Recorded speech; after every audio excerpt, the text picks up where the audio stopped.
Fala pessoal, beleza? Bom, aqui vamos resolver esse exercício que é tipo de triângulo. O enunciado dele é o seguinte: vou ler três valores de ponto flutuante A, B e C, vou ordená-los em ordem decrescente de modo que o A representa o maior dos três lados.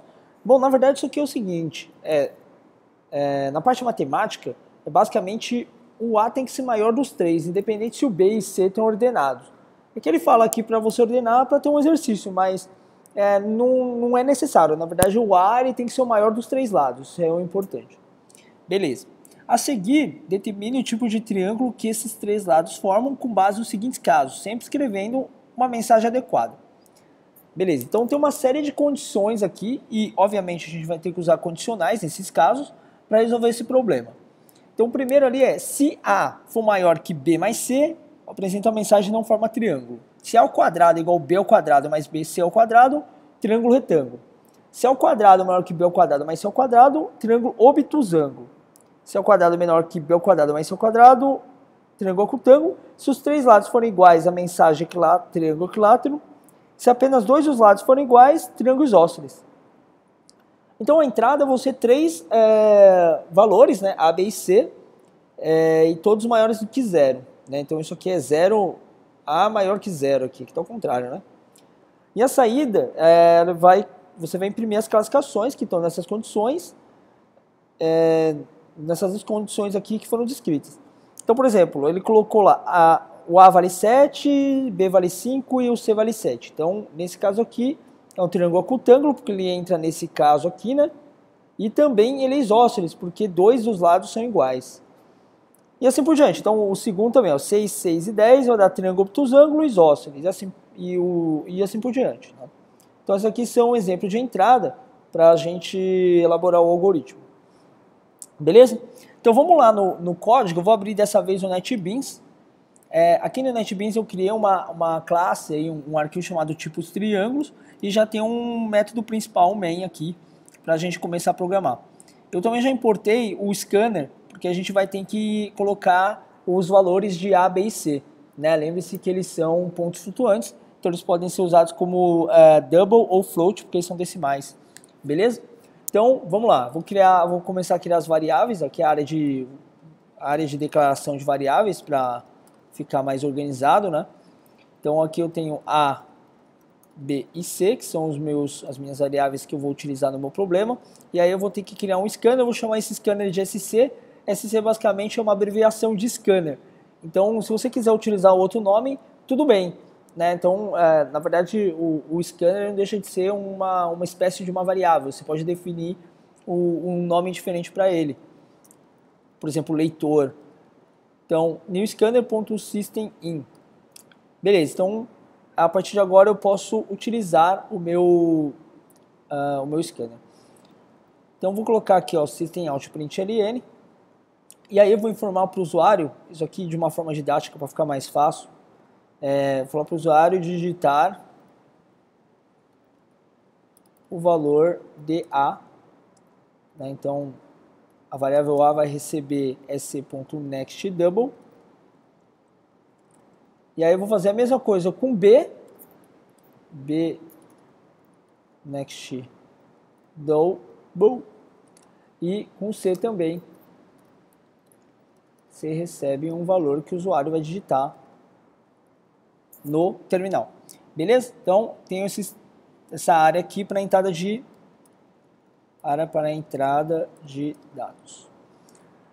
Bom, pessoal, aí é o seguinte, eu sugiro fortemente que você faça algum rascunho da sua solução num papel ou em um outro lugar, tipo um bloco de notas, no Paint, whatever, não sei. Você pode definir onde você quiser, mas é muito importante, antes de você escrever seu código, você ter uma lógica de como ele vai funcionar. Fluxograma, enfim, é a melhor maneira que você se adapta. À medida que você for progredindo em algoritmos, você vai adquirir uma facilidade de implementar ele direto. Mas no começo, sempre faça algum rascunho antes da sua solução, beleza?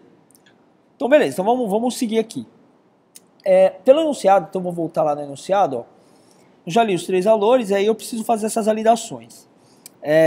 Eu vou fazer um esquema aqui que vai facilitar para a gente compreender alguns conceitos. Então, a primeira delas é criar uma variável chamada auxiliar. Essa auxiliar vai ser importante na hora de a gente fazer umas trocas, porque o A tem que ser maior do que os outros valores. Vou criar um A2, porque ele vai guardar o valor de A ao quadrado, e BC, que ele vai guardar a soma de B e C, tá bom? Então, a primeira coisa que a gente tem que fazer é o que o enunciado diz, de que o A ele representa o maior dos três lados. Então, para isso é fácil. Basicamente, o que a gente pode fazer é verificar se o B ele é maior que o A. Se ele for maior que o A, eu faço a troca do B com o A, né? Porque o A ele tem que ser o maior, certo? Então, o AUX vai receber B, A recebe B e B recebe A. E A e B, peraí, A vai receber o B,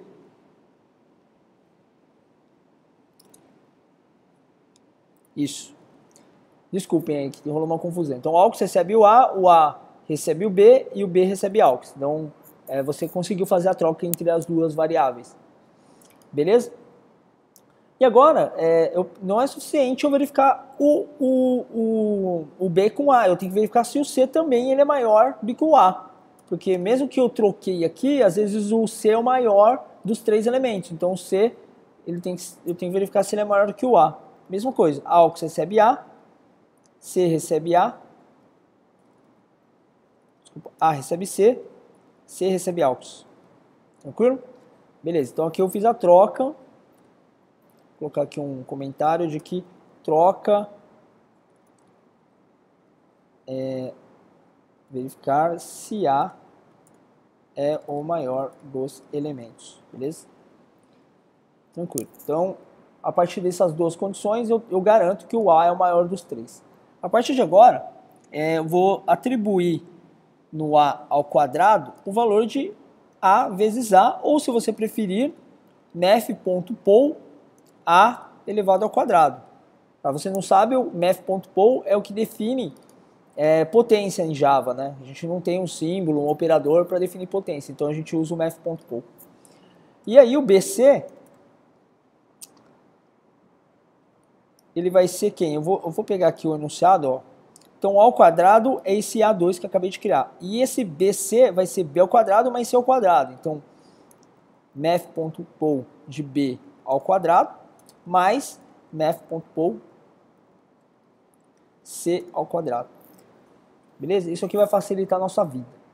Tranquilo, então. Então, vamos prosseguir agora para as condições. Então, com base no seguinte casos, verificar o tipo do triângulo. A é maior que B e C, então vamos lá. Se if A for maior que B mais C, eu imprimo na tela de que não forma triângulo. Beleza? Bom, se ele não formou triângulo, acabou por aí, né? Então, eu não posso executar mais verificações se ele entrou nesse caso.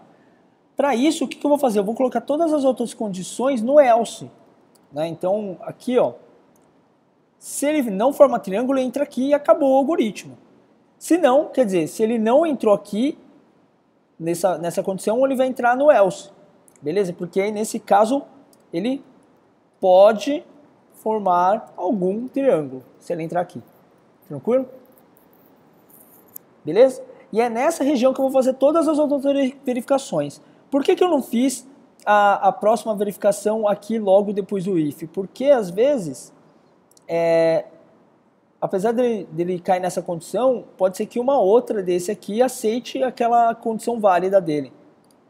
Né? Por exemplo, se A for maior que B e C, ele pode entrar nesse daqui, né? Também, ó. Nesse A quadrado maior que B ao quadrado, C ao quadrado. Só que aí vai ficar estranho. Como ele não forma triângulo, ele também é obtusângulo, entendeu? Então, assim, é legal não tirar essa verificação, deixar essa verificação num ponto externo. Inclusive, aqui é A ao quadrado. Foi mal, pessoal. Beleza? Então, se ele pode formar algum triângulo, agora também temos dois tipos de verificações. Ou ele ver a questão do ângulo dele, né? Se ele é retângulo, obtusângulo e acutângulo. E se ele é equilátero ou isósceles. Então tá vendo aqui, pessoal, ó, ele pode ser acutângulo e isósceles ao mesmo tempo, obtusângulo e isósceles ao mesmo tempo, acutângulo e equilátero ou só retângulo. Então isso aqui é importante a gente verificar. Então aqui eu vou verificar se o A ao quadrado, que eu acabei de fazer ali em cima, ele é maior do que BC, que é B ao quadrado, C ao quadrado. Então eu estou verificando esse cara aqui. Se ele for, ele é obtusângulo. Então eu vou imprimir na tela aqui, triângulo obtusângulo. Se não, eu preciso verificar se ao quadrado ele é menor do que BC. Se for nesse caso, ele é acutângulo. Então, triângulo acutângulo. Caso contrário, pessoal, se ele não é maior e nem menor, obviamente ele é igual. Então eu não preciso fazer uma verificação, eu só boto um else e ele vai entrar aqui. É um triângulo retângulo.